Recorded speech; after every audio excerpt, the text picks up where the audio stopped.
మీకు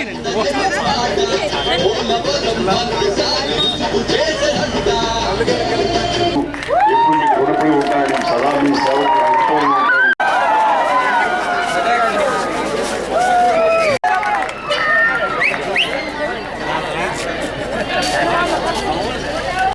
మీరు మీ భవిష్యత్తుకి మీరు చీకటమయం చేసుకోదు. కాబట్టి మన బిడ్డల భవిష్యత్తు బాగుండాలి. మన భవిష్యత్తు వర్గాల వారిది, ఎస్టీ ఎస్సీ దళితులది, ప్రతి ఒక్కరిది, ముఖ్యంగా మత్స్యకారులు, రైతన్నులు, నేతన్నులు, ఇంతమంది బాగోగులు చూసేటటువంటి పార్టీ గెలిపించాలని. అలాగే మల్లు గారు మీకు